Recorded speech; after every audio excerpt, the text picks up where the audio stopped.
Lep pozdrav, torej že cel čas govorimo o dostopnosti.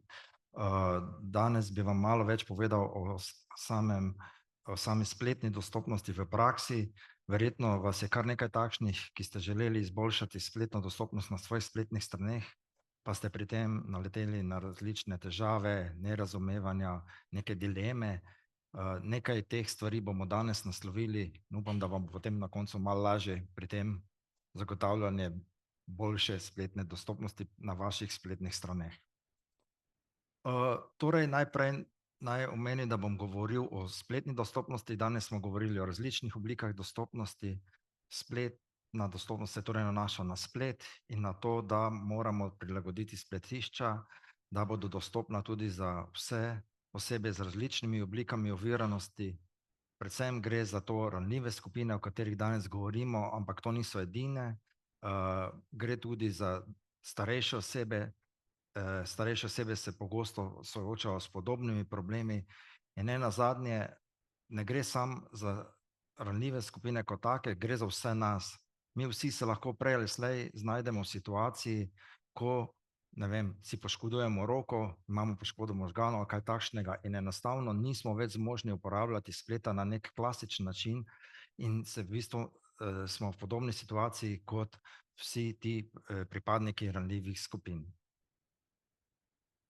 Zdaj, kar se tiče stanja spletne dostopnosti v Sloveniji, lahko rečemo, da imamo že zakon o spletni dostopnosti že od leta 2018, vendar kljub temu, da bi morali predvsem v javnem sektorju že veliko več na tem narediti, je pa v praksi še vedno tako, da je stanje še vedno takšno, da je spletna dostopnost relativno slabo razvita. Veliko ustanov in pa lastnikov spletišča zdaj ne ve dobro, kaj je to spletna dostopnost. Pogosto se ne ve, kako pristopiti k izboljšanju spletne dostopnosti. Relativno je malo dobre prakse, tudi dobrih strokovnjakov primanjkuje. In potem, kaj je posledica tega, da se pojavljajo rešitve razne, ki pogosto tudi niso ustrezne. Mislim, da je podobna situacija tudi v drugih državah sistema COBISS. Tiste države, ki so članice Evropske unije, so morale v bistvu prilagoditi zakonodajo Evropske unije in nekako pripraviti svoje zakone o dostopnosti spletišč, tako da verjetno je v tistih državah situacija nekoliko boljša. Zdaj, kako rečemo glede spletne dostopnosti v praksi, torej lahko najdemo neke dobre prakse, slabe prakse. Kar je zanimivo, da se neke stvari, ki so problem ali pa neke težave ali pa neke dileme ali pa neka nerazumevanja se pojavljajo na vseh spletnih straneh. Torej ni važno, ali gre za spletno stran neke knjižnice, ali gre za neko spletno stran arhiva, kot smo danes slišali, ali za neko stran v javni upravi ali kjerkoli drugje. Neke podobne stvari se pojavljajo povsod.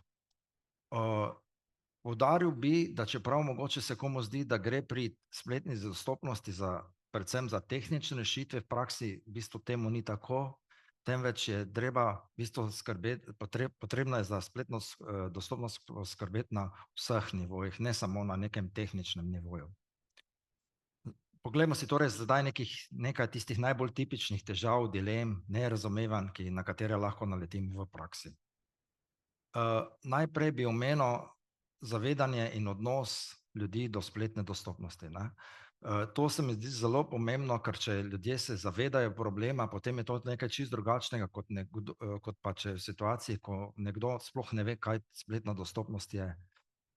In če so vsi tisti, ki so udeleženi v nek projekt, recimo ustvarjanja spletne strani, tu imamo po eni strani neke programerje, vnašalce vsebin in tako dalje, vodstvo organizacij, in če so vsi zavezani spletne dostopnosti, je seveda rezultat na koncu boljši. Spletne strani so enostavno bolje dostopne. In te ekipe morajo zelo dobro sodelovati in to, kot že rečeno, na vseh nivojih, od predstavniki naročnika, implementatorji, tudi konec koncev so del te ekipe, doskrat tisti izvajalci analiz spletne dostopnosti. Kar pa je v praksi lahko opažamo, da vseeno temu ni tako, da pogosto imamo zgolj, ne vem, nekaj oseb, eno ali nekaj oseb, ki zagovarjajo spletno dostopnost, drugi se pa temu izogibajo, pogosto so kakšni programerji ali pa tudi vodstvo, recimo ne daje prave podpore in potem rezultat je seveda jasen. Če ni prave podpore na vseh nivojih, je tudi rezultat slabši in takšne spletne strani so slabše dostopne. Kaj bi povedal glede naslednjo, je to, da je skrb za spletno dostopnost proces. Torej, zelo pomembno se mi zdi poudariti, da skrb za spletno dostopnost ni enkratni dogodek, ni enkratna akcija, da bomo zdaj enkrat za vselej izboljšali spletno dostopnost na naših spletnih straneh. Vemo, da naša spletišča niso statična, se non-stop dopolnjujejo, lahko in vsaka nova vsebina lahko predstavlja nek problem iz vidika spletne dostopnosti, nove funkcionalnosti dodajamo na spletne strani, marsikaj in vse to je lahko v bistvu problematično. Lahko pride do poslabšanja spletne dostopnosti tudi iz tehničnih razlogov, nove verzije brskalnikov, nove verzije operacijskih sistemov, nove verzije razne tehnične opreme, bralniki zaslona, vse to lahko na nek način poslabša dostopnost in mi moramo na to odreagirati. Dopolnjujejo se tudi zakoni, vedno strožji so zakoni, vedno strožji so standardi za spletno dostopnost, kar je sedaj v skladu standardov, čez nekaj let mogoče več ne bo. Zato ne smemo gledati na spletno dostopnost kot na enkratni dogodek, temveč proces, na katerem moramo non-stop delati.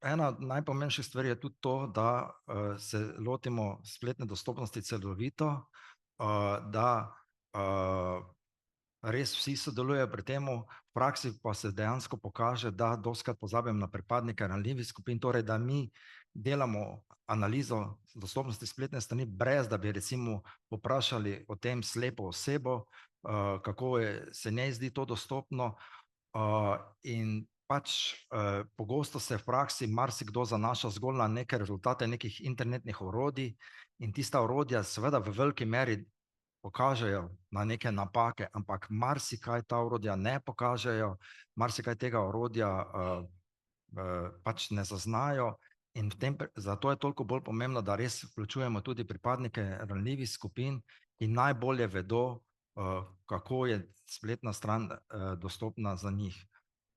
Tukaj pač sledimo temu, da ničesar, temu nekemu sloganu, da nič o nas brez nas, da torej res karkoli delamo na temo, recimo ranljivih skupin, morajo biti le te skupine vključene v sam proces. Dalje bi povedal to, da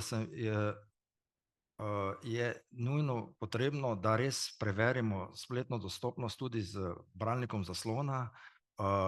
To je ena tistih stvari, ko se pogosto pozablja, torej za slepe in slabovidne je to ključno orodje, ki ob tem uporabljajo še Braillejevo vrstico, danes smo pač že nekaj slišali o Braillejevi vrstici, in iste informacije se poskušajo prikazati tako preko bralnika zaslona kot preko Braillejeve vrstice.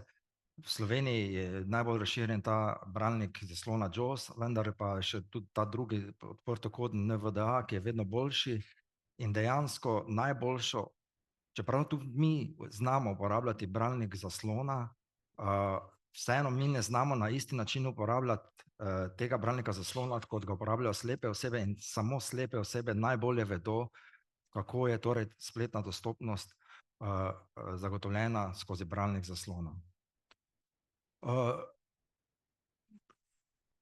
Omenil bi razna spletna orodja za analizo spletne dostopnosti, teh je kar nekaj, ki res da v veliki meri izboljšajo, lahko izboljšajo spletno dostopnost, lahko pokažejo na probleme, ki so na spletu, vendar tu je vseeno nekaj pasti, v katere se lahko hitro ujamemo.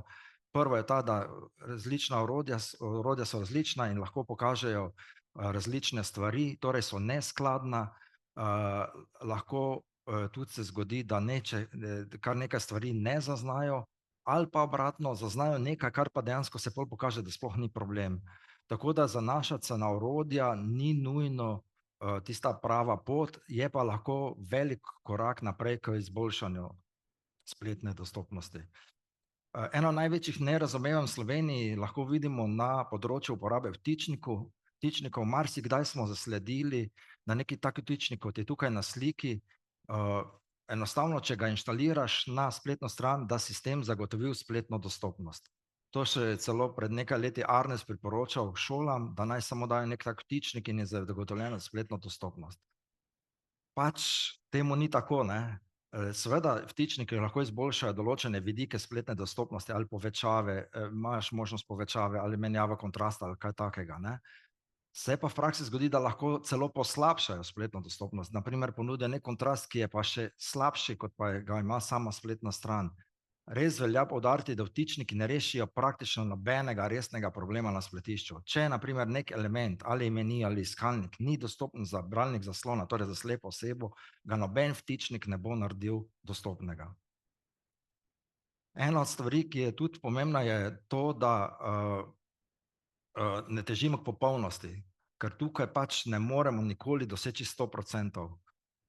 In to velja nasploh v življenju, da marsikje ne težimo 100% stvarem, ker enostavno ne moremo zagotoviti. In tudi tukaj vsaki toliko časa se ujamemo, ali pa kar se pravim, pri teh 13 letih sem sodeloval več 100 analiz sem naredil, sodeloval pri analizah in lahko naletiš na primere, ko pa nekdo pričakuje 100% rezultat, tega ni.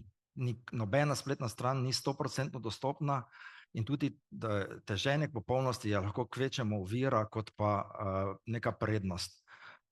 Enostavno tega pri velikih spletiščih z nekaj tisoč podstranmi ni mogoče zagotoviti. Zato je pomembno, da se osredotočimo na najpomembnejše stvari. Mi vsi vemo, katere podstrani na našem spletišču so bolj pomembne, katere funkcionalnosti so bolj uporabljene. Tipično gre tudi recimo za stvari, ki so v glavi, v nogi, strani meni, iskalnik in takšne stvari so res pomembne. Neka podstran, ki nikoli skoraj da ni uporabljena, je mogoče lažje spregledamo kakšno napako na tisti podstrani. Opažamo tudi situacije, da ugašajo spletne strani, namreč vemo, da neke stare strani so bile narejene v tehnologijah, ki sedaj niso več dostopne in so se našli ti, ki imajo ta spletišča v dilemi, ali kaj naj s temi spletišči, da ne bodo kaznovani, in zato so začeli nekateri ugašati neke stare spletne strani. Pač zakon predvideva, da imamo to vseeno kot okarakterizirano kot arhivirano spletišče, to pomeni, da za takega spletišča ne rabimo prilagajati, lahko pa tudi v določenih primerih uporabimo to, kar zakon ponuja kot neke vrste nesorazmerno breme, da se ne ukvarjamo s stvarmi, ki terjajo preveliko breme. Zdaj, kaj povedati za zaključek? Torej, mi vsi se moramo truditi, da izboljšamo spletno dostopnost, k temu nas tudi zavezuje zakonodaja. Zakonodaja zaenkrat velja za javni sektor, zdaj prihaja na vrsti privatni sektor, ki bo tudi vedno moral imeti vedno več teh spletnih strani dostopnih. Če se odločamo za izboljševanje, poskusimo najti neke res dobre prakse, ker imamo tudi veliko slabih praks, kako se tega lotiti. Ne smemo se zadovoljiti le s hitrimi nekimi delnimi rešitvami, res se moramo tega celovito lotiti, ne. In pač naša naloga, ko smo danes že lahko skozi predavanja slišali, je, da pač omogočimo ranljivim skupinam, da uporabljajo in soustvarjajo spletne vsebine in da niso le zgolj neki nemi opazovalec.